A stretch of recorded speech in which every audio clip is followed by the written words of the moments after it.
Not Quite Right features discussions that are unfiltered and uncensored and may include themes that are inappropriate for younger listeners. Also, I swear a lot.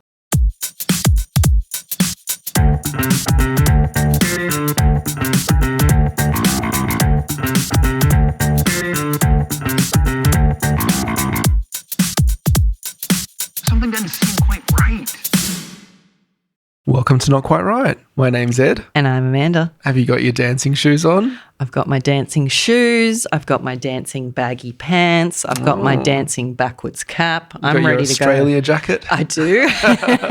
Well, it's time for the Longlist episode for the April 2026 Not Quite Right prize for Flash Fiction. Woo! This is the episode where we share our favourite prompt responses, our favourite titles, our favourite lines, all of our shout-outs. We'll share some stats from this round of the competition and some of your feedback as well. And at the end of the episode, we'll be reading out the long list, the 40 stories that are still in the running for the shortlist and the win. Mm-hmm. All the cash up for grabs, the place in the anthology at the end of the year, and of course, that pointy trophy. And I know a few people have their eyes on that particular prize. But as we go through those shout-outs and what have you, it's worth remembering that that doesn't mean you did or didn't make the long list. So the actual long list is right at the end. So you have to wait for that. And just to put this into context, so this is the long list episode where we share our thoughts about the round. Next up will be the shortlist episode where we read 6 stories in their entirety, as always, and we reveal the winner of this round. And following those, there will be 5 Daredevil episodes, 5 brave souls who've signed up to have their stories ripped apart on the podcast. They'll be coming through after that. But we also have some more episodes that will be coming through on the podcast stream at some point. We have 3 Daredevil episodes as well that will be released, and also a regular episode. We've recorded that as well. Someone needs to edit those episodes. I'm not sure who. It's not going to be me, I'll tell you that much. No, just spare a thought for me who's got to edit a long list episode, a short list episode, 5 Daredevils, 3 Daredevils, a regular episode. And as of the time of recording, we are getting ready to go to Words on the Waves, where we'll have a whole bunch of author interviews as well to edit and release on our interview stream. It would be super helpful if I had any ability to do any of this with you, but You just rock up, you say your things, and you leave me with the repercussions. that's it. So on that, if you are at Words on the Waves, I'm actually not sure if this is going to come out before or after Words on the Waves, but if you are at Words on the Waves on the Central Coast at the end of the month and you see us there, do say hi. Tell us that you listen to the podcast. Tell us that you enter the competition. We'd love to hear from you. Yeah, I love meeting all the local participants. It's good fun. And it's just a great time at the festival as well. In fact, I think Story Club has sold out, so I'm not sure. Oh, really? Yeah, I think it has. Wow. But we'll be at Story Club and we'll also be at the Poetry Slam. Wow. So I'm not sure if that one's sold out, but they are a great time. There's Yeah, also obviously a lot of author talks. There's a whole kids program that'll be happening at the library. And I think we'll be actually joining them there at the library on the Sunday. So, yeah, lots of fun stuff to be Can't done. wait. It's a good time every year. All right, so all that being said, let's get into the April round. And we'll start with just a little bit of an intro, I guess, into the concept, into the theme for this round, which was a dance-off. So why did we choose this theme and why did we choose our little personas?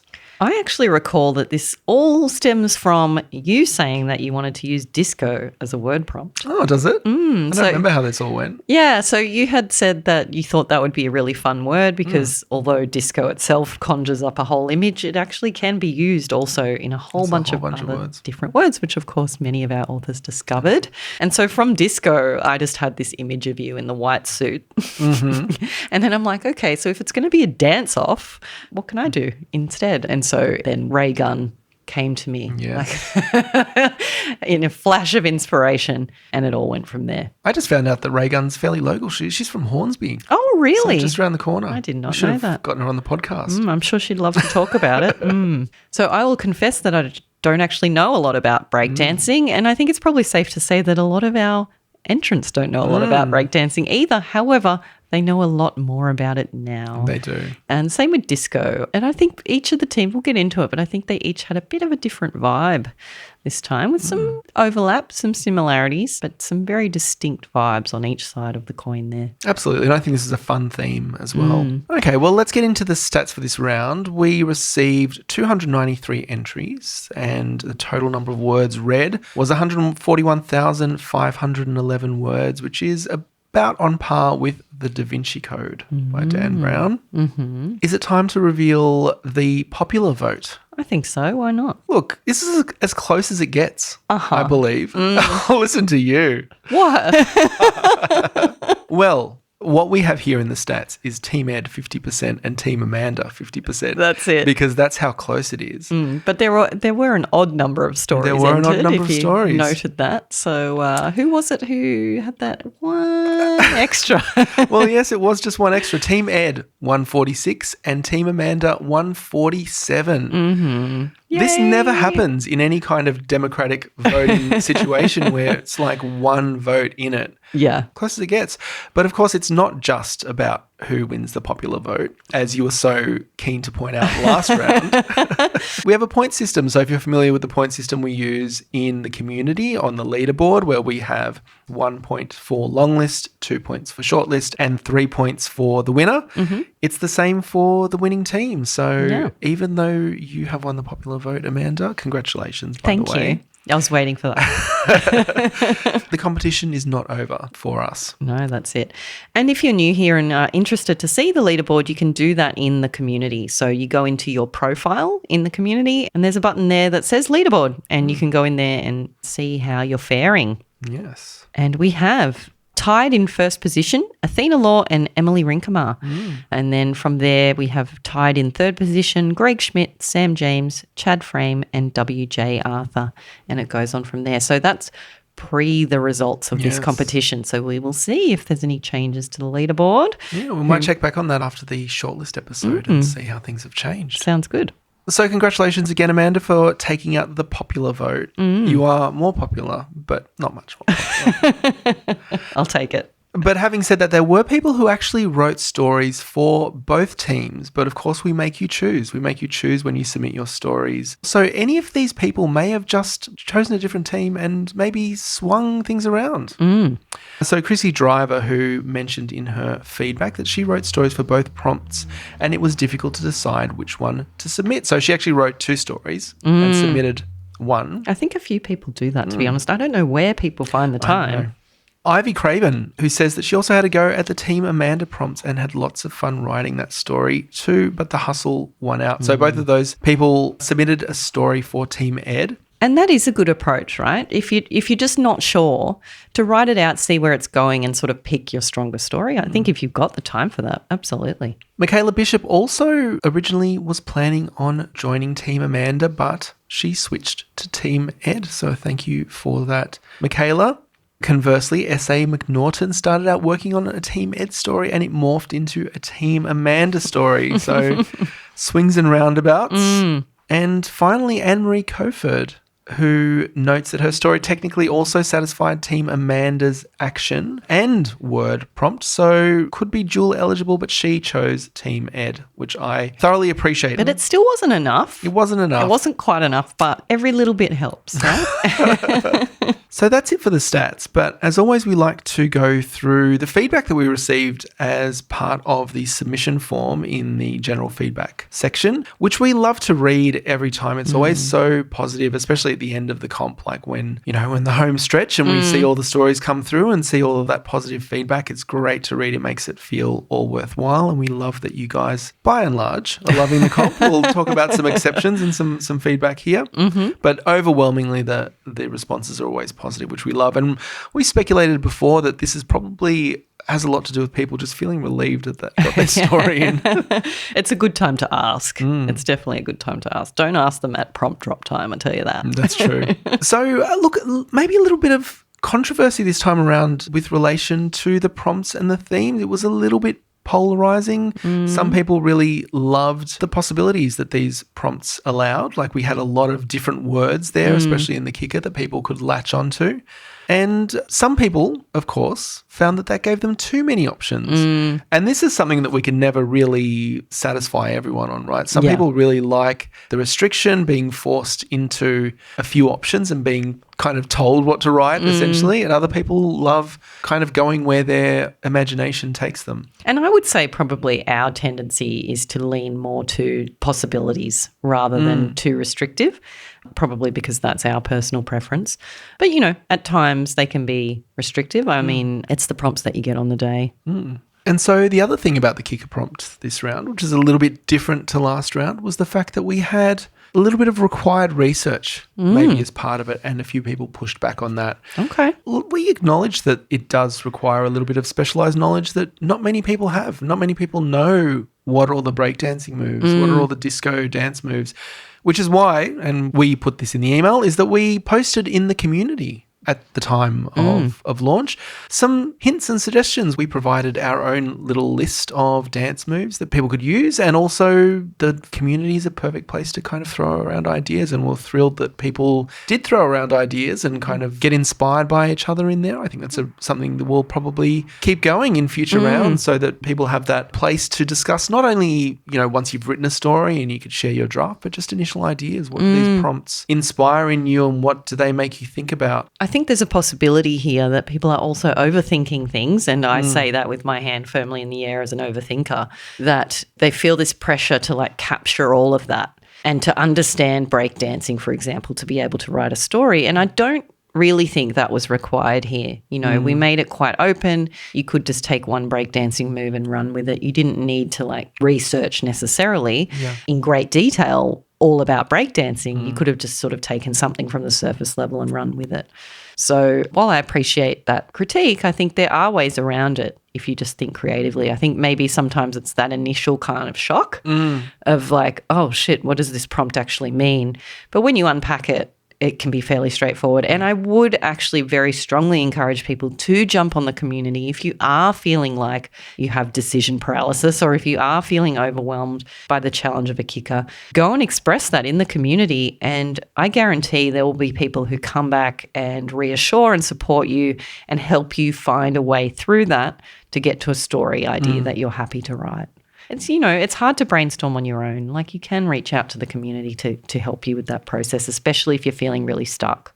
Absolutely. And part of what really appealed to us about the theme this round, and the kicker in specifically, was all of those options. And just when you look at the dance moves on offer, the variety of different options that gave you for settings, characters, situations, that's what really appealed to us. So we wanted to kind of have you guys also feel that, which is why we wanted to give that list as a starting point. So totally understand that. And it's not always, I don't think, you know, every round is going to be different, and we're not always going to have research required. It might be quite restrictive in some rounds more than others. We've got some ideas already about future rounds, so we will just have to wait and see about those. So we had some feedback on the write-off format, which is a new format still. It's our second write-off this round. Lincoln said that they liked the yin-yang approach of the two prompts, and the way that they, you know, offered a complementary but contrasting set of options. And that's a very astute observation, Lincoln. I think that's what we're going for, is to have that complementary contrast. Yeah, equivalent challenge, but giving you a different vibe kind of thing, a different path. Two roads diverge in a yellow wood, you know, that kind of thing. Exactly. And Liv points out that the two options make it more likely that one will spark an idea, and that's exactly what we're going for. And that's the little competition that Amanda and I have between ourselves, is that who can spark the most ideas and who can get the most people on our own team. But there are some people who are still holding a candle for the anti-prompt. Lisa, Ellen, and Tom have all called that out, which we understand. We did the anti-prompt thing for 2 years, more than 2 years, and loved it. It was hectic. Yes. And look, everyone's going to have their favourites. And as we've said before, we might bring the anti-prompt back in one way or another in the future. But look, we love this new format. We love the diversity and the difference it allows us each round to be creative in different ways and have fun and be serious and be weird and all those kinds of things. We look forward to all of these different things that we've got coming through the pipeline. We're already working on our artwork and our themes for the next round, and I'm super excited about that. We've just seen the draft image from Nora. Yeah. And our plan this round is to actually share that image a little bit sooner. Yeah. Why not? Let's do that. Because they're so beautiful, and it might give you a little hint of what the prompts might be, or it might send you completely down the garden path. So, that's a risk. We want to get you excited about the theme. So keep your eyes peeled. So there are a few technical issues this round, mostly around the submission form, which we have talked about before, but I just want to raise a couple of them again. One is a paste issue where when you paste a story that's around 500 words, sometimes the form rejects it. Now, there is a little bit of a troubleshooting section in the form that explains how to work around that. It is just a consequence of how the form is set up. We're always looking at improving that, but just if you are experiencing issues pasting into the form, just read that little troubleshooting section. It'll explain how to work around it. And the easiest tip is to just copy it from something very simple like Notepad, for example. Just copy your text in, and then if you do want to do any formatting, do it in the form. Or often you can just paste in smaller chunks. Usually you only get issues if you try to paste everything all in at once, and there's formatting and things like that. So if you don't want to redo your format, just like paste half the story and then the other half. And there's some other feedback on the website that we received. We always read it. We always take it into consideration and put some of your suggestions on the backlog. There is a huge backlog at the moment, which I intend to work on in the second half of the year once all of our Flesh Fiction and Words on the Waves episodes are out. A few people have said that the form is hard to find. We're looking at addressing all of that and making some other speed improvements, other quality of life improvements to the website. So all of that is coming this year. So just a couple of other comments to read. One commenter said, I'm not sure about the fact that only someone from the winning team can win the randomized prizes. Coaching with Amanda is a very good prize, and for someone who has no chance of winning but would like the help, it seems unfair to debar them because they picked the wrong team at the start. And yeah, someone in the community had pointed that out as well, and it's not something that we considered really as a problem necessarily when we were looking at the prize structure. We just wanted to award a little bonus to the winning team just to make the team thing a little bit more relevant, I guess. I guess I don't particularly agree necessarily that it's unfair. I think it's a chance thing, right? Yeah. That's the whole beauty of this particular prize, is that it's chance. And so you say you picked the wrong team. Okay, this time, next time, maybe not. Like that's part of the chance aspect. And of course, the bigger part of the chance aspect being your name just gets completely drawn out at random once we get down to that point. So from our perspective, it was very much what it is, a bonus prize and just something extra to make the team thing feel more relevant, not just to us, but to the people participating too, that you want your own team members to do well, whether or not you do particularly well that round. And we also wanted to offer a little something extra to those of you who are still early on in your writing careers, you know, who maybe don't feel so confident about winning or taking home a cash prize. In that respect, that you still have a chance, and it's sort of something that everybody can do that's completely egalitarian, I suppose. Having said that, I wouldn't rule out someone new to writing winning the whole damn thing either, because that certainly does happen. It does. But, you know, someone who doesn't feel, I guess, necessarily as confident still has a chance of taking something home just for participating. And another factor for us is that we wanted to encourage people not to DNF. So, you know, did not finish or did not submit a story. We were hoping to encourage people to kind of push themselves, and maybe even if they weren't feeling super happy with what they created, that they would still hand it in and give themselves a shot. And the same commenter also suggests that we think about doing a pay it forward scheme. And we have actually had a couple of people donate some entries in recent times, and we've shared those on social media and had people snap up the free tickets, which has been great. There's a certain amount of admin overhead that comes with that, and we're trying to really work out exactly the best way to manage that and make it fair for everyone and make it, you know, easy to track and manage. So that is something that we're thinking about formalizing and implementing in future. So stay tuned and we'll let you know. Another comment from Sheridan who says, I was disappointed to fall off the leaderboard after the January round. Is there a method to which of us in 18th or equal 18th place on 4 points made the cut, or are we just unfortunate if our name is later in the alphabet? And there isn't a method. I think it is unfortunately if you are later in the alphabet. So I'll have a look at that, and maybe we can increase the size of that leaderboard just to include everyone who is of a certain level, or just increase that cutoff, because I agree it's not fair that if you have the same number of points as someone who's on the leaderboard, you should definitely be on the leaderboard as well. Yeah, absolutely. Another comment from James. I missed out on the flesh fiction, but now have an idea that I'd like to try and write anyway. Curious to know if there's an appropriate part of the community to paste it, even though that one is done. So we actually do have a section of the community that you can post to. It's called the Share Other Writing board. So just click the link in the community and you can share that there. And yeah, flesh fiction is over, but I'm sure there are a lot of people who are hankering for some good old-fashioned smut. So go for it. That's it. And look, the best way, again, to get more feedback in the community is to give feedback. And you can share a link then to your story, and it's usually quid pro quo. If you feedback on someone's story, they often, not always, but often will come back. It's good etiquette to do that, right? To sort of swap. So that's how I'd recommend to get more feedback on your story. And finally, a comment from Tina who says, love the option of 2 prompts. I always worry that my style of story is a little dark for this competition, but I try to make it more unsettling than graphic. Maybe one of the options could be a genre category. So 2 questions there. One about the genre category, and that's something that we might do in a later kicker. Yeah, no reason that couldn't be a kicker. And as for dark stories, what are you talking about? We love dark stories. What the hell are you talking? Did you not hear the winner from last round, Tina? Like, come on. Bring it on. Please do not censor yourself. Like, I'm not saying that's all we want. Of course it's not. In fact, what I love most about reading the stories in this competition is the variety, the huge variety, from the most dark, unhinged shit to light and fluffy to love stories and comedies. And I love it all. Like, I don't rule any story out of that consideration, including, by the way, erotica, which we're now, funnily enough, getting a little bit more of in the regular competition as well. So please, please, please do not censor yourself. We welcome it. Absolutely. And that is all for our general feedback. Let's move on to the prompt discussion, and we'll start with my team. My team was Team Disco. And there were a lot of stories that featured disco as a prominent theme. Are you serious? Surprisingly, I don't know why. I don't know why. But I would estimate that almost 40% at my count were stories that either were set in a disco or that prominently featured like a disco song, or, disco was a major part of the story. Yeah.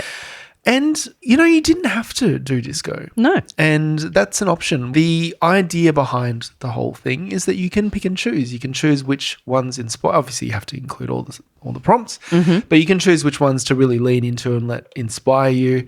And it didn't necessarily need to be a story about disco. The option was there to write about something completely different. But I guess the answer is there that it did inspire people. Yeah. So you absolutely can write about disco, but the word of caution is, if you choose the obvious theme, then you're competing against a lot of other stories that are writing about the same theme.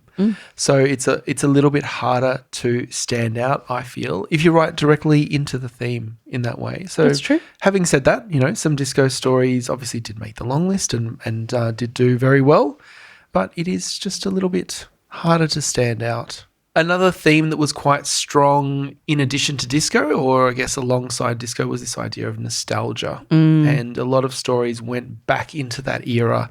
And even if disco wasn't like the primary thing, where, we're in the 70s or the early 80s and we're exploring either the music of that era or just lifestyles of that era. So there's a lot of stories that leaned heavily into nostalgia as well. But let's get into the prompt. So my word prompt was disco. And as I've just mentioned, that disco was something that people latched onto. So out of the 146 stories in my team, there were 74 that featured just the word disco or discos as words. So that's about half of them. So in addition to disco and its variants like discos or discotheque, there are a whole bunch of other derivatives of the word disco or words that include it. The second most common was discovered, But we had some unusual ones. We had discombobulated or discombobulating. We had discoloration, disconsolate, discounted, discompliance, which was one instance of that by Janelle Greenan. Discoid, which was used by Austin Goff. What does that mean? Like a disc shape? Yeah. Undiscouraged, which was used by Deb Gross. Discoidal, which was used by Kenny Penn, former Daredevil. Hi, Kenny. Discommodious, were used by former winner W.J. Arthur. Discogram, which is intriguing, by Victoria Harris. Only one instance of Discord, which is surprising. So, and I haven't listed them all. There were, on my list here, there were 39 different uses of the words, of different variations of the word disco. So, quite a bit of variety, but what stood out to me was definitely that there were quite a lot of discos that were featuring. And actually not only discos, but disco balls was one that I found featured quite heavily, especially in opening paragraphs. 10% of stories, 1 in 10 stories, featured a disco ball. Wow. And most of those actually in the opening lines. So opening couple of lines introduced a disco ball. Well, that's a pretty good scene-setting piece of detail, so that makes sense to me. All right, so let's look at the action now, and the action for my team was freaking out, which is, of course, taken from the song Le Freak. Good so fun. Chic. One general thought about this is that a lot of people really leaned into this and made the freaking out the central plot element of the story. Which is a nice bit of conflict, really. Yeah. So, yeah, it is great conflict, and I think it's a wonderful thing to centre in your story. It's a piece of interest and action. Obviously, all those things are good. But I would offer a word of caution, and just to make sure it's not like superficial, like it happens because of the plot. Think about cause and effect. It needs to flow from the story and what we know about the characters, not just a thing that happens to meet the prompt. And when the freak out is resolved or overcome in whatever way it needs to be for the story, is that a satisfying outcome that flows from the events of the story, or is the freak out merely over? So just a few things to consider. Definitely, I think it's a strong way to approach the prompts and absolutely take advantage of the fact that it does provide good drama and conflict, but as always, that idea of cause and effect, characters, and satisfying conclusion are all things that need to work together to make a satisfying piece. So a few of the responses, well, I guess freaking out was primarily and almost 100%, I would say with very few exceptions, related to the act of someone losing their shit from one way or another. And that could be due to panic. It could be like an emergency that's taking place, an existential crisis. It could be anger or a rage or other kind of outburst, or a phobia, a fear that comes to light. So lots of different takes on that, but all boils down to this idea of someone just losing their shit. So a few interesting responses to call out. We had We Aren't Fishermen by W.J. Arthur, where we had a fish freaking out at being caught and reeled to its death. On the theme of non-human freakouts, we had in A Beat of Wings by K.A. Vargas, a butterfly freaking out after its mother was eaten and seeking revenge. By Chrissy Driver, Lost at the Crossing, we had a character's smartphone freaking out when its owner diverts their attention away. Oh. I mean, why should we humans have all the fun of losing our shit, really? Absolutely. Like, equal opportunity, freakouts. We had a couple of sex-related freakouts by Ivy Craven in the story Crowned Jewel. We had a sex worker freaking out because she can't match her client's penile abnormality to anything in the brothel's reference folder. She realizes it's a cock ring of some sort that's left its mark. From Trevor Flanagan, The Unexpected Pitfalls and Predicaments of Wine-Fueled Resource, we had the character Ted freaking out when his partner won't release him from BDSM restraints. Another little sexual mishap. There was a little bit of flesh fiction overflow. Bit of spillover. I would say another pun, but I don't have We're out of puns. I think we exhausted our supply. We're spent. Drained. Just a couple more to call out. We had by Chad Frame, Where Do I See Myself in 5 Years, which is basically the whole story is a freak out, a hallucinogen-induced freak out at a inappropriate moment in a job interview. So that was a fun story. That's a pretty bad time to get on the drugs, I feel. That's got to be up there. With bad choices. There's a bit of a culture of microdosing in some. I'm not sure circles. this one was a microdose. Macrodose, I think it might have been. So yeah, like a lot of fun responses, and really, look, I don't think this was as wide open as some of the other prompts. A freak out's a freak out, right? Your character has to lose their shit at some point, and it was great to see all of the different responses to that prompt. So finally, let's move into the kicker. And this is the one that I was most excited about. And when we talked about prompts and the theme for this round, this is when it all came together for me, I guess. And we posted in the community our initial bit of research. I did a fair bit of research on this, and part of what we had to consider was like, how do we let you guys know what these quite niche dance moves are? A lot of people were born later than the disco era, myself included. So names like the hustle, the bus stop, the bump, the funky chicken, these are things that I've heard of, but if you had previously asked me to write a list of disco moves, I wouldn't have come up with an intensive list. But there were a lot of diverse options here. For me, these represented not only dance moves, but settings and actions. When we talk about the bus stop, it's a setting. Hustle is an action or something that a character can do. Roller skate might be something that they wear. Hitchhike is something that a character can do. So there's so many options here, and I was really looking forward to seeing all of the responses and all of the different ways that you all would take it. And look, a lot of the stories actually did portray these as dance moves. And you didn't have to. You didn't have to have a character do the bus stop. You could have just featured a bus stop. So that was an option. But obviously a lot of these stories were set in discos and featured disco dancing, so it all kind of makes sense. But as always, we're not sticklers for the rules and asking for literal interpretations of the prompts. The whole point of it, as we see it, is to inspire you and to get you to think creatively, and we love to see the creative takes that you sent us. So the most popular response was the hustle at about a quarter of the stories featured the hustle. And wow. I think that's a good option to go with. A character can hustle to, move quickly, or they can hustle to get the job done, or in a lot of cases it was a literal dance. Followed by the bump, and then the Travolta, or the point, or the disco finger. That's the iconic move, right? Yeah, exactly. When you think of disco, you think of that move. The funky chicken, surprisingly, about 10% of stories featured the 10%. Funky chicken. And a lot of those stories, several of those stories, I should say, featured funky chicken in the context of like an out-of-date chicken. Poisoned salmonella-ridden chicken. Exactly, which I didn't foresee that would be such a large source of inspiration for people, but that was fun to see. The bus stop, next highest, YMCA electric slide, the snap, the robot, which I thought would be a bit higher, robot. I remember a few stories prominently featuring robots or maybe even AI. Surprised that wasn't higher.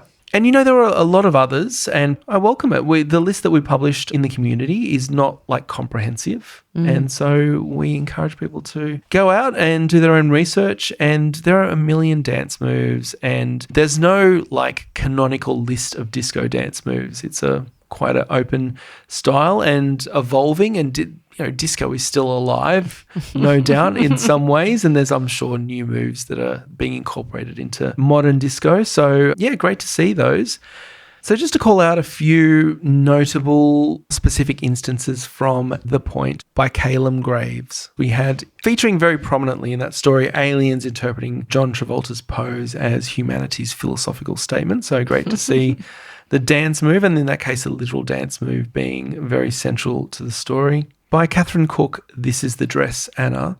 The bump in that was breast cancer. So very, very sad, very poignant story, and a very clever interpretation of the prompt. By Matthew P. Davis, The Steel Slide. We had the electric slide as an actual playground slide that is struck by lightning there. Very, very unique, very original story there, and one that stood out to me for that reason. By Hannah Hellier, in I Am Mr. Blopez, which the robot is a literal AI bot. And, you know, that one really kind of captures the AI chat fatigue that we're all kind of going through. But I really loved Blopez as a name, which the AI bot gets wrong. But of course, Mr. quote Blopez can't convince it otherwise. And then finally, we had a couple of instances of the snap, and that snap being a moment where a character snaps and perhaps loses their shit. They might freak out. / freaks out. Mm-hmm. So, yeah, a lot of great responses to these prompts. And yeah, although a lot of them were, as I've said, very tightly linked to disco, we did get some out there stories, ones that really didn't at all mention disco and managed to fit all of these disco related themes into stories that had absolutely nothing to do with disco. Both approaches are very valid, and it's always great to see a range. But Amanda, tell us about your prompts and responses. All right. I just want to start by saying that I issued a little bit of a challenge in the community, which was to really just go out there, just put yourself out on the page, like not censor yourself, just kind of go a little bit crazy. And I'm proud to say that Team Amanda really delivered. Maybe over-delivered. Some would say Team Amanda were already crazy to start with. There is a little bit of a question mark hanging over that. Yes, that's fair to say. But sometimes the stories that were completely wild and unhinged really hit the mark, and sometimes they didn't. And that's the case with any kind of storytelling, right? Like you try to do something and sometimes it lands and sometimes it doesn't. But what I was really enjoying was the wild variety. So as I was reading, I'm like, none of these stories are boring. You can maybe say some ticked a box or failed to tick a box, but the last thing you would say is that any of them were boring. And so I really did enjoy immersing myself in this kind of wild mix of stories. And look, they weren't all crazy, but there was a huge proportion, I have to say. And I was living for it. I really was. But I would say a little bit of a word of caution there. I did issue you with that challenge, so thank you for rising to that challenge. But also you do need to think about being more than just a funny idea. It has to be a funny story, right? You can't just give me an idea. Like that's interesting, but you need to develop that into a story. So we talk about the beginning, middle, and end, and you can listen to other episodes where we talk about that in detail, but also a sense of character change, conflict, all of these elements that come together to make a story. And I think there were some entries that didn't quite deliver on that. They had this really wildly unhinged, fascinating premise, but that premise just wasn't fully developed. So if you had a great idea and don't find yourself on the long list, that might have had something to do with it. You know, that's probably our fault, the prompts. I know Dean would be ready to blame our prompts for this one, where people are sort of feeling pressured to kind of do something a little bit wild and a little bit like completely left of center and maybe forgetting some of those classic elements of storytelling. And so I guess I would just say no matter what your prompts are, you have to still come back to those classic structural elements and make sure that they're there. I mean, you can occasionally get away with missing some of them here and there, but more often than not, you really need to have all of that there for it to feel like a satisfying story. Yeah, I think that's important. I think that the premise is always the starting point. Like what inspires you to write the story, but then you need to think like, how can I develop that into a story that goes somewhere and has a change to land you with a satisfying conclusion at the end. That's it. It's about developing it. It's about going beyond that first initial step of a great idea. And sometimes like it's a little bit like schoolwork, right? Yeah. You have to structure that. You have to turn it into something. And that requires a little bit more thought and planning. And just as an extension of that, one thing that I mentioned on social media was that I was going to be coming back to talk about dominoes. And I've talked about dominoes before, but this is a central component of storytelling that I feel is often lacking and which can lead to much stronger stories. And that is this idea basically of cause and effect. So in your story, something happens, and as a result of that, something happens next, right? And I was seeing this kind of consistent theme of stories where things were happening, but it was just a sequence of events. They weren't linked necessarily to each other. They just happened one after the other, and we got to the end. And there's a big difference between events just happening and events which cause other events to happen, and action, reaction that might happen throughout a story. So we call that dominoes, like the first domino falls and it knocks the next one and that knocks the next one, and they need to be related in a very critical and causal kind of way for that story to feel satisfying. So I will say that did feel a little bit lacking in the stories this round, and I would have liked to have seen more of that cause and effect. And to some extent, I think that comes about as a result of this emphasis on that wild idea. And once you have that wild idea in mind, and it kind of just takes over to an extent, and it kind of leads, and you kind of sometimes, I think, need to rein it in a little bit. You might need to trim some of it. You might need to take some of those ideas and cut them completely and just stick with one central kind of wild idea for that to really land as a satisfying story for the reader.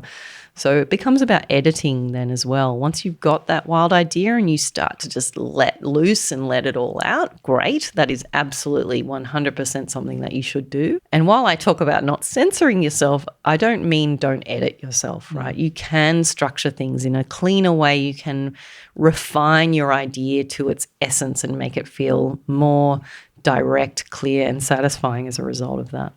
Another thing I mentioned, and this was more in reference to your team's stories, Ed, once I started venturing over to the dark side and reading your top-rated picks, was just something I noticed then, and that's not to say it didn't also occur in the Team Amanda stories, but that once we're getting to that long list, short list level and having to make some of these tough decisions, it's not enough to just be a really great writer. And we say this all the time because we will see this round, writers who've won our competition before and who've won other competitions are not making our long list in this particular round, meaning you're in great company if you don't make the long list this particular round, but also just sort of indicating that sometimes it's just one thing. So you can be a great writer, but one thing stands between you and the long list or the short list or what have you. And so I call those the fatal flaws. So where your story is otherwise really strong and it ticks a lot of boxes, but then it just fails on one element to the extent that it makes the judges go, okay, forget that one. And there's many things that could cause a fatal flaw, and that might be a clunky ending is a big one, I feel like. You might love a story, it's going really well, and then the ending just kind of pulls the rug out from under you and it's all gone. Issues with emotional resonance for me is big. So where I'm like, this story's fun and it's like really clever and silly, but it doesn't feel real enough for me to be able to latch onto it. And so while I appreciate the fun idea, I'm not having that much fun because it doesn't feel real to me. And that's a big one, I think, that I saw this round. Another thing that can be a fatal flaw is things that just as judges piss us off to the point where we're like, I don't want to upvote this story kind of thing. And I think you see that more in a peer-judged competition where people are really bringing their personal biases into it. I try not to a certain extent, but there are times, and I will call out the specific time, where if you have particular knowledge of a situation and someone's kind of writing about that situation from a place of ignorance and you can see that ignorance, that can be incredibly frustrating and that will kind of, in your mind, cancel a story out. One we talk about all the time is a story that's too internal or too interior, stories that are just a vignette, so where we're just getting a snapshot, but it's not actually a story where something really meaningful or pivotal happens, or just in general stories where there's not enough conflict or not really any stakes, and it's therefore just kind of a bit of a non-event. So all of these things are what I might call fatal flaws that can stand between people and a long listing. And I guess all of that is just to say that this was a tough round. There were a lot of really well-written stories that didn't make the long list, and I guess it took that little bit extra and that little bit more finesse to stand out this time. So you've mentioned quite a lot of different potential pitfalls for people, and I think it's probably hard for some people to work out which one to latch on to elevate their writing. I will just say, I think one thing that's critically important is in the editing process, especially once you have your first draft, just always be thinking about how you can progress your story and elevate your story and move to the next step. If you're starting from a premise, how can I go to the next level? How can I develop my story into a story from a vignette? One thing that stood out to me this round that I noticed a lot of people doing is that they came in with a great premise and then they just leaned into that premise for the story. And sometimes when you have like a wild, crazy premise, what you need to do is have an even crazier place to take it, or a normal place to take it, but you have to take it somewhere else. Like you can't just keep hitting the premise again and again until the end, because it's not satisfying. Because you're giving the reader everything in the opening line, basically. You have to kind of have that resolve and have that work through to the end. So like, it's impossible to give like the list of all the things they need to do, because there's too many things. But I would say, just as a general rule, as you're going through in the editing process, think about what you have put on the page and what you haven't put on the page. How can you build that connection with your reader to the character? How can you progress the story? How can you introduce change? How can you make the change that happened, as you say, follow from the character and from what comes before? How can you make that ending more meaningful? And it's a lot to consider. And that's the difficulty, and that's why so few stories like rise to the top, because you really have to do it all. I think the number one issue that I saw this round, because there can be each round like different issues that seem to crop up more and more, and the one this round was this idea of like the premise kind of being the thing that the author was leaning into at the expense of a satisfying story. So you've got a really fun or wild or crazy or just clever, resonant idea, but it's taking that idea and developing it into a story. And I do think that there were quite a few authors who didn't quite do that second step. They came to us with something really wild and fun. And as I opened the story, I'm like, yes, like you've got me, I'm hooked. And that is a huge thing, right? That is not to be sniffed at. If you've got the reader hooked immediately, you are doing a lot right. But now, where are you going to take me next? Are you taking me on a journey, or have I already arrived at my destination in sentence one? And I think what you need to do is take us from there somewhere else. And Ed, you just said something quite insightful. I think it's like you can't just have the premise. It has to like, from there, where do we go? And yes, we might need to go somewhere even crazier and wilder, because what's a climax if not like really hitting the maximum point of that story idea?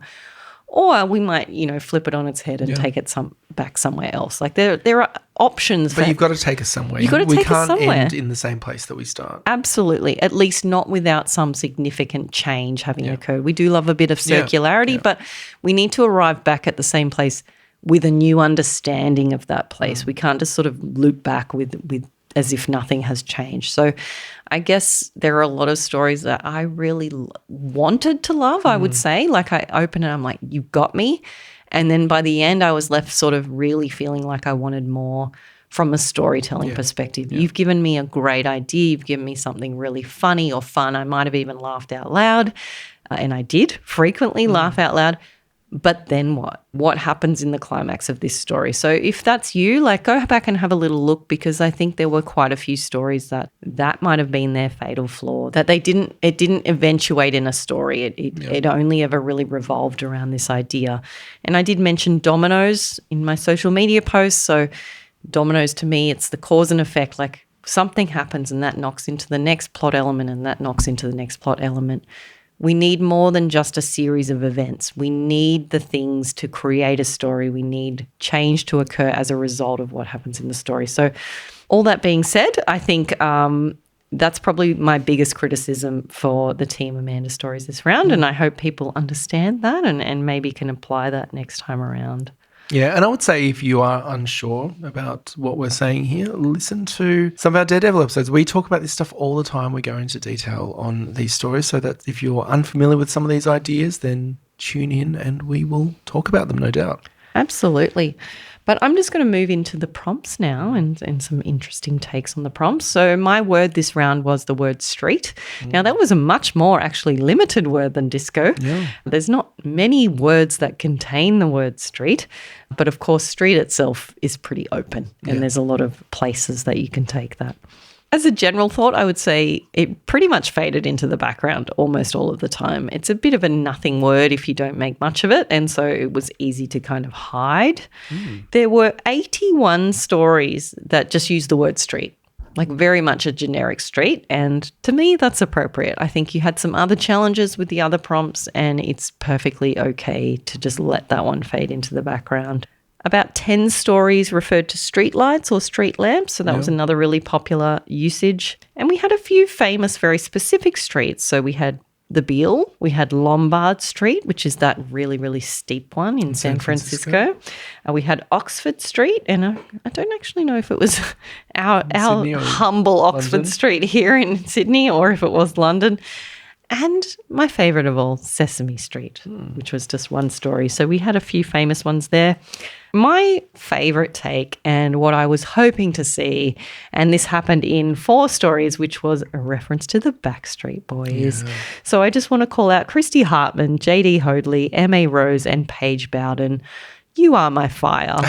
You're my one desire, and I appreciate you. So thank you so much. There are, of course, also a lot of idioms that include the word street, and we had things like right up his street, living on the street, streets ahead, things like that were mentioned, and a few other words incorporating street. Streetwear, streetscape, street smart, street performer, and one street sweeper, which I think is fun as well. We had one story that referred to a birth canal as a street, wow, which was an interesting take. A little bit, I'll be honest, a little bit jarring for me. I wouldn't normally think of it as a street, but that's a matter of interpretation. And I'm just going to call out a few other notable and original takes. We had Incohesion by Ivan Purcell, Quality Street, which is a brand of chocolate. Yeah, so that's a fun usage. In the story, Just Another Day at WY Corp or Corporation by Michael DeVigi, we had a monkey called Streeter, which is such a monkey name when you think about it. I don't know why, but that's such a monkey name. By Mari Mendoza, in the story 1 Minute Until the End of the World, we had Street Fighter. So the game Street Fighter, which is the only game I could ever really beat my brother at, and that was just because I was really good at like mashing the game. And I just learned the 2 moves, the 2 secret moves, and use them constantly. But also a special shout out to Kari Marin in Greetings Ultimately Work for Me, who used the word street 9 times, which I think was a record for this round. So thank you for that. As for the action prompt now, my action prompt this round was breaking out as opposed to freaking out. And as you might expect, we had quite a few stories featuring people breaking out of prisons or some form of bondage, ? And we also had quite a few breaking out of like a mental health facility as well, was a common theme. And for those stories, I would just say, that's great as a plot, but I also need to care about these specific characters who are breaking out. So you need to sort of set me up to kind of have a little bit more character development about why is this more than just a typical jailbreak kind of thing? Like, why do I care about these particular characters? Why am I barracking for them to break out? We also had a lot of breaking out of patterns of behaviour. So whether that was like sort of stepping up or speaking out for the first time, maybe they were breaking away from their past, like their parents and the way their parents did things, or breaking out of some sort of rut that they were in, or, removing shackles of some kind, whether physical or metaphorical. There were a surprising number of stories about breaking out of the rat race, corporate life. And that's very relatable for me, very triggering. I needed a content warning for those. We also had breaking out in pimples, right? Skin breakouts. And a couple I will call out in particular. In the story On the Intersection of Puberty and World Domination by Romany Jane, we had not just acne, but snackney. So, what? Our point of view character in this story was breaking out in pimples, but when you squeeze the pimple, different foods would come out. Oh, yes, this one, right. And it gave me vibes of the Sam James story that we received back in April 2024. The snot. Yeah. So that story was called Everyone's a Winner, where there was just this never-ending supply of snot that eventually became like a food source, which is alarming. A lot of issues of the world. Yeah, but anyway, so that was obviously disgusting, Romany. Thank you, but a very interesting take. And keeping it super weird with Kyla Mead in the story What You Eat, we had a character who was breaking out in men's facial features. So like a nose would just come out or like an ear or whatever. And that story reminded me of of an Edgar Allan Poe story that I read recently for our other episode on Poe, our regular, inverted commas, episode called King Pest, where the characters all had these really oversized, I remember you talking about freakishly that one. large kind of parts of their faces and that. And it did have a little bit of a vibe. So you're in good company there, Kyla. I just wanted to note that there were quite a few stories that had more than one type of breaking out. In some cases, they were noting that in their explanations in the form that they had sort of, just to be sure, I've got a literal interpretation of breaking out and something a bit more figurative as well. And to that, I would say, look, you don't need to be sure with us. Like, just go for it. That's why the explanation field is there, so that you can make sure we know and we don't miss what you were going for. But look, you know, that's pretty common, I guess, that they would both coexist. And so there's nothing wrong with that. But I guess just to highlight that it's not necessary to cover your bases. Just go with the one and go in with confidence.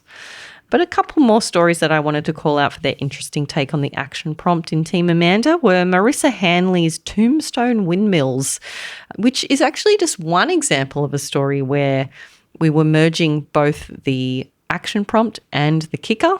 So breaking out like a contagion of dance, and in this case, breakdancing. So there were a couple of other stories that did that as well, and I'm sorry I didn't note those down. However, that was like a bit of a common theme. So merging those two together I think is quite clever, and it was a fun idea as well. And then finally, in An Afternoon Swim or Two by Jessica Martell, just simple but different, mentioned breaking out the good stuff, which was ice cream in this case. And I thought that was a nice little usage of the idea of breaking out that we didn't see elsewhere. So well done, Jessica. And so just moving into the kicker. So, of course, my kicker was similar to yours, Ed, and we had to prominently feature a breakdancing move. I was actually really surprised by how many people included literal breakdancing. You said the same, like how many people actually had a disco setting. And it kind of, I felt guilty in a way. I was like, oh, I hope you guys knew you didn't have to do that, because it was challenging. You know, if you're like me, you don't really know anything about breakdancing. It's not like, I get it. I know what breakdancing is, but I have no personal experience. And so it would be difficult for me to write a resonant story about breakdancing when I'm not in that world. And I think that was a challenge here for some people who were getting into it and doing the research, and I applaud that, but maybe not quite hitting the mark in terms of what felt real and true. It's very difficult to write something that feels true if you're not from that world. So I would raise that, I guess, as a word of caution in that case. You've got to find your way in, I think, to the prompts. You've got to find the thing that is you. And through your brainstorming activities, like, get to that essence that feels really true to you and communicate that. The other thing is that in some stories, the breakdancing moves, they weren't really serving the story. They were kind of just sort of shoehorned in. And I think that's a problem. You know, when we're reading, you get that jarring feeling of like, wait, why are they dancing all of a sudden? Or it doesn't feel, again, real. Like if you're out in your normal life, if someone started breakdancing, there'd be a bit more of a reaction about that. It wouldn't feel like a natural flowing incident that would happen. Yeah, it's the same feedback I gave about the freaking out prompt, is that it still has to flow from the action. And when we're reading these stories in the context of a competition, we know what the prompts are and we see what you're doing. Yeah. But it still does have to flow from the action. Yeah, that's it. I guess it's got to feel cohesive. So the dancing has to feel like a logical and rational and meaningful and purposeful part of this story, not just something that happens randomly. Yeah, like it would have happened even if that wasn't the prompt. Yeah, exactly. And I have to say there were quite a few cases where it didn't feel that way. It felt like, hang on, why are they suddenly dancing? And you've got to keep also that tone, the story's tone. And if you're in a really serious place and then suddenly people start breakdancing, like there's got to be kind of a connecting element there that makes that work. That can be difficult to do. And a reminder that you didn't necessarily have to include literal breakdancing, so you didn't need to force it that hard. But I don't want to be too critical here. I guess I just want to be very clear for those of you who loved your story and are wondering why it didn't make the long list. That might have been a reason, that we just found it didn't quite gel for us. Another way the kicker was used was using some of those breakdancing move names to describe people's movements in a metaphorical way. So you had in your case like hustling, for example, and the same was true here in the breakdancing team. And then, of course, we also had the usage of the breakdancing move names as just like the idea. And there were quite a few interesting breakdance move names, and I did put some of them in my post on the community, but like the corkscrew, the windmill, air baby, all of these things, like they're kind of fun names, but you don't have to make it the dance move. You can go just down some completely different path, and plenty of people did that. And if I'm thinking about how I would have handled this particular prompt, and I always come in after the fact, I think, well, what would I have done? And it probably would have been something like that. Parachute, what does that open up for me? And then I've got a story all about that has nothing to do with breakdancing at all, to be honest, is probably how I would have approached that prompt. That's not to say that's the correct way. That's just like my way.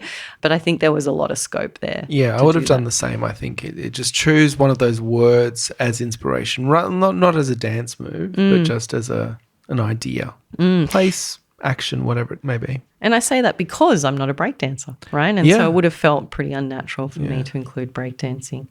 So a couple of notable instances of the usage of the kicker in Team Amanda included Penny A. Nichols, who had a reference to a helicopter mum. So helicopter being the breakdancing move, but then taking that to a place that I suppose felt resonant for Penny. So I think that was a smart move. There are a lot of worms in Team Amanda. And, of course, the meme of would you still love me if I were a worm? And Ed knows that I love to use that little question. And so that resonated with me. I did enjoy that. But, of course, we also had the worm as a move, and we saw that a bit as well. Another evocative breakdancing move name is the dead cat. And so we had, unfortunately, a few felines pass away over on Team Amanda. And just as Ed had a lot of hustling, on Team Amanda we had a lot of shuffling. So, and I think, again, appropriate. If you need that move to kind of work into the background, you can. So it just goes to show there's a huge scope for creativity with all of those prompts. So a couple of stories I wanted to call out in particular included More Than a Whisper by Louise Walton, which was an incredibly sad and quite visceral and emotional story about pregnancy loss, where the term air baby was used to describe these babies that are never born. I thought that was quite a lovely usage, really, of that particular breakdancing move, a surprising one. In Don't Move by Elder Orozco, we had another story about a plague, a dancing plague. And that's 2 winners in a row there, 2 former winners. So, coming in hot with strong ideas. And then we had 2 stories that I just wanted to call out. We had The Heist by Jeff Gore, and we had For Laughter, For Tears, For Madness, For Fears, For Screams, For Dreams by Avril Robertson. And both of those stories basically packed in as many breakdancing move references as they could. Yeah.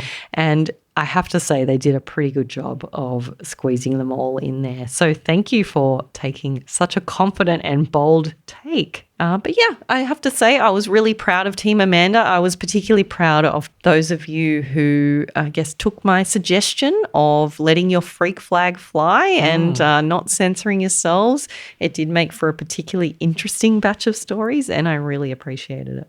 Fantastic. So before we get to the long list, which is what everyone's waiting for, let's call out a few of our favourite lines and favourite titles. And I think I'll just do a few, just in the interest of time. Let's call out a couple. Favourite titles. Look, you know me. My brow is on the floor at times. Sometimes I'm highbrow. A lot of the time I'm lowbrow. So here are some titles that stood out to me from Louise Sutherland, Rode Hard and Put Away Wet. Oh, wow. Coming in hot. Panic at the Clinic, which I enjoyed. I like the subversion. Panic at the Disco. Interesting because the theme was disco, but you removed the disco from the title. Yeah, going that one step further beyond the first obvious choice. Exactly, which I like. I like the subversion of a cliche. From Libby Bramble, You Don't Need to Be a Goth to Want to Die, which I feel is a very evocative title.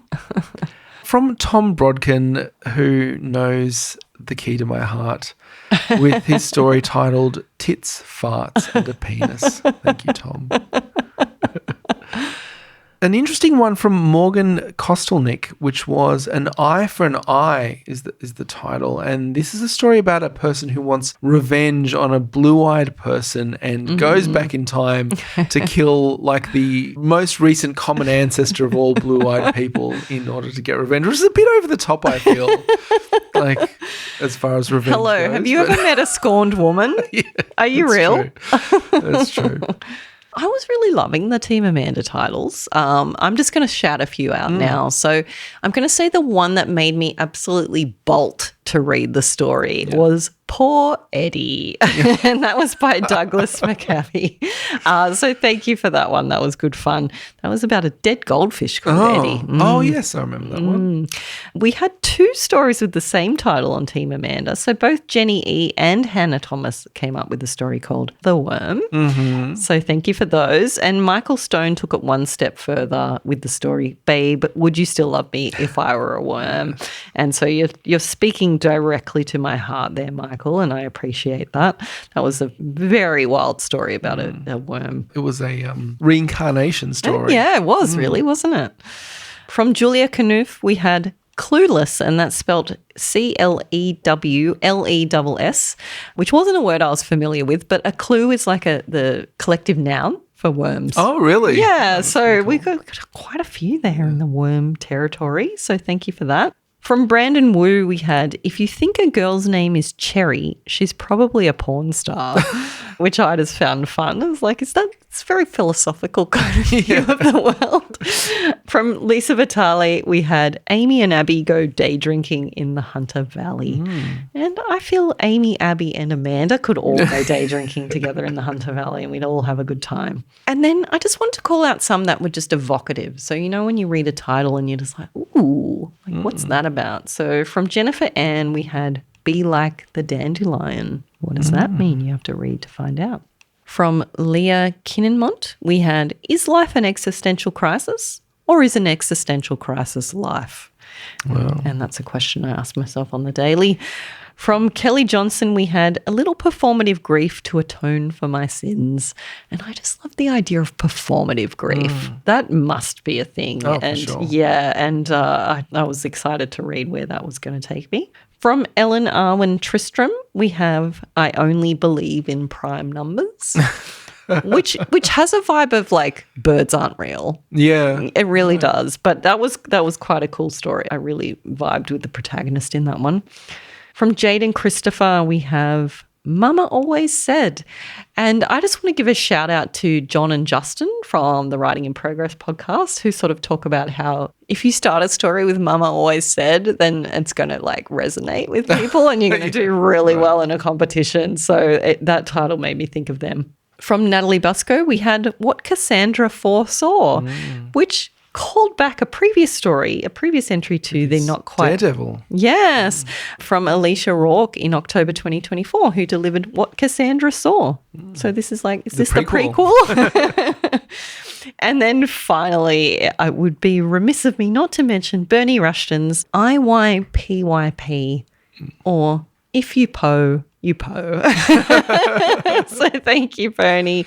That absolutely got my attention. Very cool. Well, I'm going to call out a few lines. The first one comes from Andy Blakely Sterling, and it's the opening line to Metamorphosis, which is a great title as well, I should mention. And that line is, I always thought Kafka was a bit dramatic, but I get it now. And this is a story of a metamorphosis and implied maybe by the title. A little clever bit of wordplay there, but also a great opening line that grabs you and makes you want to read on. By Tommy Baker in the story Jive Walkin'. At first, I was afraid. I was petrified. Nobody wants to discover they have Tourette's. Which I think is great. Like another subversion. I love subversion, you know. I love when you expect one thing and you get another thing. There you go, everyone. That's your way to Ed's heart. And finally from Ivy Craven in the story Crown Jewel. And once again, let's drop the brow to the floor. And the opening line is, I looked frantically from the discoloured penis in my hand to the display folder of reference images on my lap and back again. Page after page of diseased little cocks and not a match to be found. So look, there's something to be said for just grabbing my attention, hitting me with some cocks and seeing where things go. I'll keep that in mind. Now, I've got a few more. So from Team Amanda, we had Madeline W. in the story, An Unorthodox Guide to Survival in the 21st Century. The day Annie found herself stopping in the middle of traffic was the day she realised she craved death the same way pregnant women craved pickles. Very cool. Which is voraciously, I feel. From The Space Between by Nicola Bell, her gaze drops from mine and I want to break her fucking fingers because at least that's fixable. And that's quite dramatic. That's actually a story about two sisters who are, I guess, confronting grief and trying to find a way to communicate. And I just loved how dramatic that was. I felt that was quite resonant. From the story And I'm Still Silent by Sarah Kennedy, we had the lines, they've been down there too long. I listen at the door, but their voices are muffled. What if they've moved past talking? What if I went downstairs in his shirt and nothing else? What if I climbed out the window, ran through the street, liberated and bare, screaming, look at me, I'm here, I exist.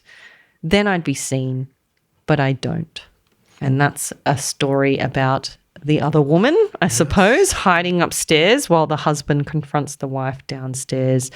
And it was nice to get that little insight into that character's mind. From the story I Only Believe in Prime Numbers by Ellen Arwen Tristram, we had the line, Miriam? That woman again, her predictable orbit. I'm her sun, her 5-minute day.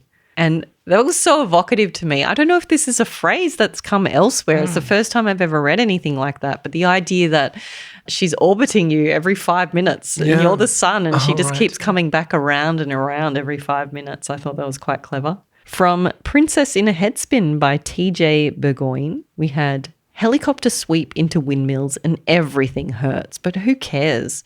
I used to dream of turning the pirouette on its head. The audience spins and I see Mum in the front row. In this upside-down world, she smiles. And I love this idea. So this is a character who's on stage and they're doing a head spin, so they're upside down. While they're upside down, Mum's smiling, which implies that Mum is actually frowning. That was a closing line, right, to the story. I remember that. And it's very quite impactful. Yeah, very impactful, very resonant. This idea of seeking your parents' approval, I guess wanting it so bad you imagine it's there.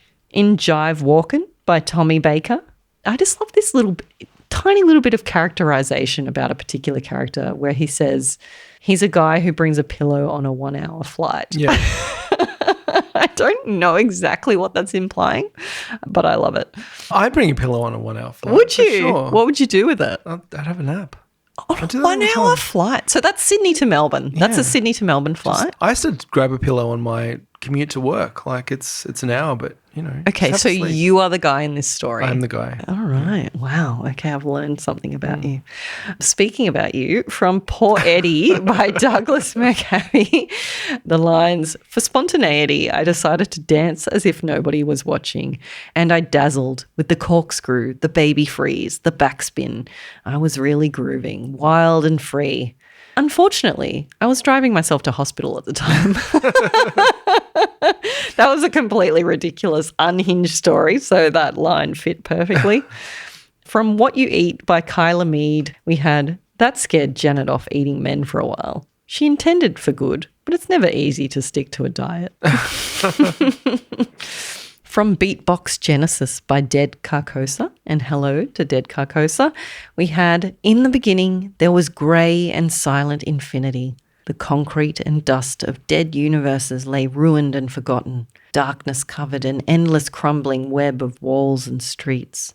The bee god beheld all this from nowhere and saw that it was whack. Nothing good could come from nothing. And there is actually a disco equivalent of that story over on Team Ed. We had 2 Genesis stories, one for beatboxing and one for Disco. So quite fascinating how two people can go on the same train of thought. But finally, and look, I'm not actually going to name the author or the story title for this one, and I'm not even going to call out any favourite lines. What I will say is that this particular story was full of favourite lines for me, and it made the shortlist. And in fact, it was our second place story on the shortlist. So I'll just leave it at that because we'll all get to hear those in the next episode. So you don't need me to read them now. We will all enjoy them together. But that brings us to the end of our shout-outs. Well, then that takes us to the moment we've all been waiting for, which is the long list for the April round. 40 stories, 40 names, all of them remain in contention for the grand prize, the Pointy Trophy, and for our shortlisters, some cash. Yeah, decent chunk of change. You know, in these uncertain times, who doesn't want in these extremely precedented times? Yes. It would be lovely to have a bit more money. Yeah. Yes, absolutely.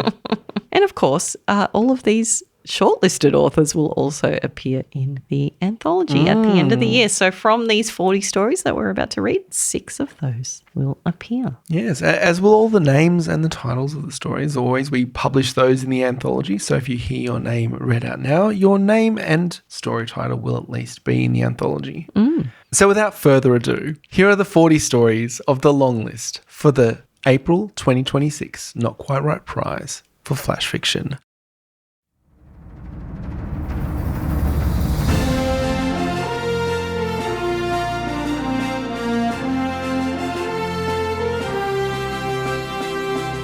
For Team Ed, Divorced by Rachel Phoenix. After the Cyclone, Alice Springs by John Schultz. Repeat After Me by Karen Matani. Honeymoon Snaps by Freya King. Coin Toss by Elizabeth Hoban. Death in a Nutshell by Torrinell. My Brother, the Alien by Josh Lowe. Back of House by Georgina Priest. The End Will Be Televised by Tatum Shard. 5 Finger Discount by Amanda Tedisco. The Steel Slide by Matthew P. Davis. Unpacking by Anastasia Anderson. Tina is a Punk Rocker Now by R.C. Barajas. Rosetta Stone by Chloe Page. Where Do I See Myself in 5 Years by Chad Frame. We Aren't Fishermen by W. J. Arthur. Dancing with Death by Douglas Bauman. I Am Mr. Blopez by Hannah Hellier. The Point by Caleb Graves. And now, representing Team Amanda, we have I'll Be a Kangaroo by Penny A. Nichols. More Than a Whisper by Louise Walton. Round Trip by Sam James. How I Learned My Deskmate Was a Backup Dancer for the Backstreet Boys by Christy Hartman. The Bogan by Liv Stenhouse. On the Intersection of Puberty and World Domination by Romany Jane.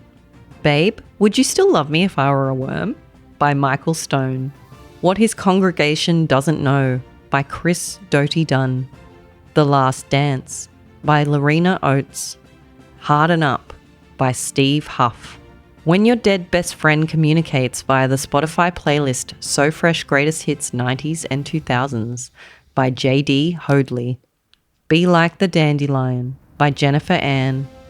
How to Do the Robot by Harry Humber. The Year of Haemophilia by Autumn Bettinger. Almonds by Philip McGann. Anthem of a 19-year-old girl in November 1982 for whom Atlanta is the only major city worth running toward by S.F. Means. And I'm Still Silent by Sarah Kennedy. Wand Play by Ryan Nonome. Waiting by Athena Law. The Pale Blue Dot by Ruth Lord. And finally, The Space Between by Nicola Bell. So congratulations to all of our long listers, especially those on Team Ed. And the very observant among you will notice that the teams are still very equal. We had one story difference in the overall submissions, and we've got one story difference in the long list. Well, two. Well, yes, okay, but the minimum difference, let's say.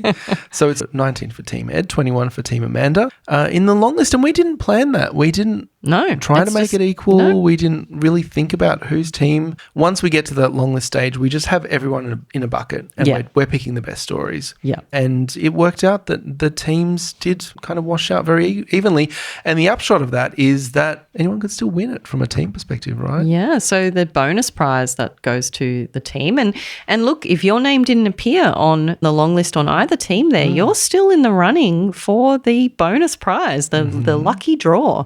We will be revealing that in the shortlist episode as well. That's right. So any team can win, any person can win the lucky draw.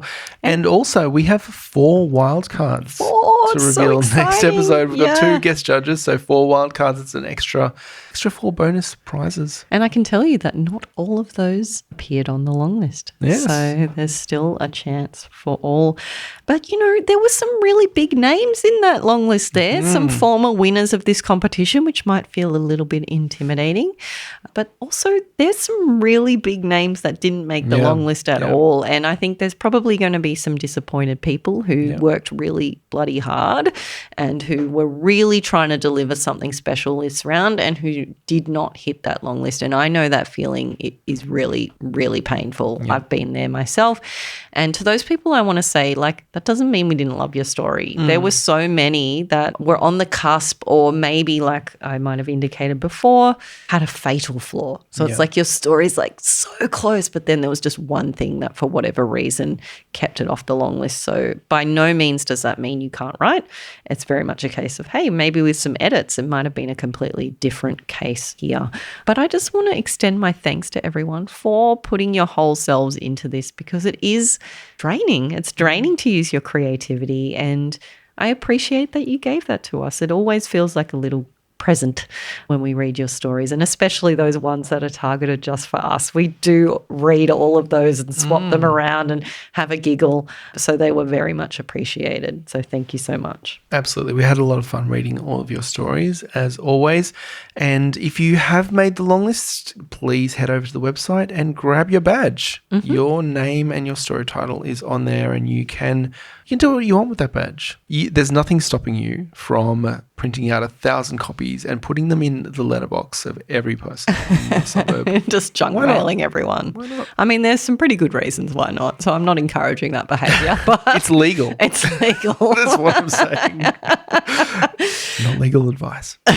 Not a guarantee. But yes, if you want to grab your badge, you just need to go to the Honour Roll section of the website for that. And of course, there is one there for those of you who did not make the long list but who still feel like sharing the win of being in the mix. So please go and check that out. And of course, this is not the end for the April round. There's still plenty more to come. We've got the shortlist episode. So whether or not you did make the long list, the shortlist episode is always worth listening to because, as always, we will be reading out the 6 shortlisted stories for this round. Always good fun and also a good learning experience too. Like, what is it about these stories that made them stand out? And we'll share a little bit of that insight, I suppose, to what triggered us to love these stories in particular. Yeah, very exciting. And I'm looking forward to reading these. I think some of these stories will translate very well to audio format as well. So it should be fun. And what else have we got? We've got some coaching coming up if you've signed up for some coaching with Amanda. That will be happening imminently. So if you haven't organised a time already, reach out on email and set that up. But that will be happening very soon. And then, of course, we'll have our Daredevils, another 5 stories to read, more feedback to get. There's plenty to come for the April round, but tickets are on sale already for the July round, which is going to be a lot of fun. As we've hinted at a little bit earlier, we will reveal the theme for this round a bit earlier. Get everyone excited for the theme, which we're excited about. We've seen the initial artwork. It looks like a lot of fun. And yeah, so Daredevils have already sold out for July because, of course, all us writers are all masochists and we love to punish ourselves.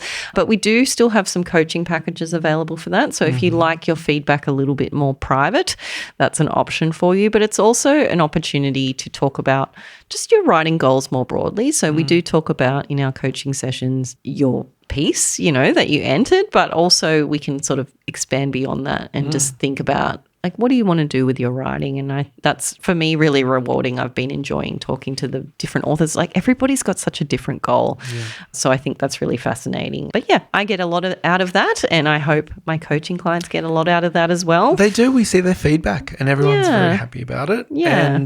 And look, those do sell out, and they are selling out very fast. So get in if you want to get in on that. Absolutely. I really enjoy meeting people online as well. It's good fun, putting faces to names. But thank you once again to everybody for giving us your time, your creative energy. We really, really appreciate it. And I hope that the wildness of many of these entries reflects a sense of fun that you had in writing these stories as well. I hope you did feel like you got to let loose, let your hair down. That's what we love to see, that you're just having fun and being creative. So thanks once again, and I look forward to the next episode. And listen, I'm going to try to release this episode early if I can. Do it.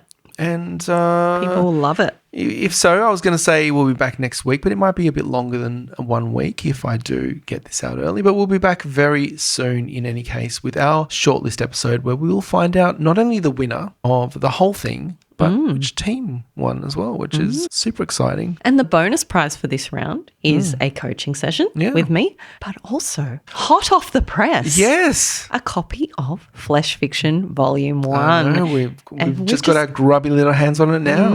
You've had a sniff? I've had a sniff. How did it smell? It smelled good. No, good's not going to cut it. It smelled good. It smells so good. I want a bit more description than that. What does it smell like? I don't know. I'm not... Do you not enjoy the smell of paper? Am I weird?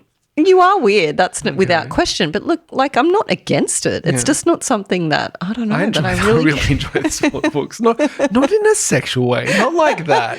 I just like it, all right? I've always liked it. Well, can you describe the smell of this book? Well, it's a new book smell. New, which is less satisfying? No, I like new books. Okay. Yeah, some people like the old book smell. I do lean towards the new book smell. Okay. You like them young. I like them young. I like them hot off the press, if you know what I mean. Yeah, I thoroughly recommend it just for the smell. Like, if for no other reason, just order it and have a sniff. But, like, is that before or after 8 different people have read this book? Because I feel like it's going to smell a little different. It might smell a bit different. Don't get this book out from the library, is what we're saying. Get your own copy. Really need to get your own copy. For safety reasons. For hygiene purposes. No, but quite seriously, these stories aren't all going to get you off, right? Like, I think that might be a little bit of a misunderstanding that people think that this is just going to be like, wham, bam, thank you, ma'am. Absolutely, some of the stories are like that. And I'm not going to name my favorites. Ooh. I'm not going to pick favorites here and now, but I do have them. But it's just this spectrum of, like, wild shit, right? Yeah. It's just the most amazing little slice of life, I feel. We've got everything in there, from horror to comedy, proper beautiful romance to stuff that's more dark. Like, it's all there. And you know what? This is what we should be sending out into space. It should be Flesh Fiction. The aliens. This is what they want to read. Like, there's aliens in this. There's aliens in it. And they're going to be like, this is the user manual for the human race. I love it. So, yes, check that out on the website. And thanks again to everyone who has entered this round. It's not over. We'll be back very soon with some stories, with our shortlist, with our winner. But until then, right on. Right on. Thank you for listening to Not Quite Right. If you'd like to reach us via email or follow us on social media, you can find all the links on our website, notquiterightpodcast.com. That's WRITE. And if you enjoyed the show, we'd love it if you could leave us a 5-star review on your favourite podcasting app. Something doesn't seem quite right. I was thinking while you were talking about Domino's, we should get a sponsorship going from Domino's. Oh, yeah. Like, we talk about Domino's all the time on the podcast. Send us pizzas or something. Send us just, like, fucking heart attack. Send us the worst possible pizza. That's what you do. Send us a pizza that's literally what it's worth that we paid, which was $5. How do you make a profit They from don't. a $5 pizza? They just bank on the fact that you're coming back for more when drunk and not ordering sensibly. Yeah, true. The amount of times I've done a cheap order on Domino's. I've done an expensive order on Domino's. Yeah. All right, come on. We're nearly there. Let's do it. All right.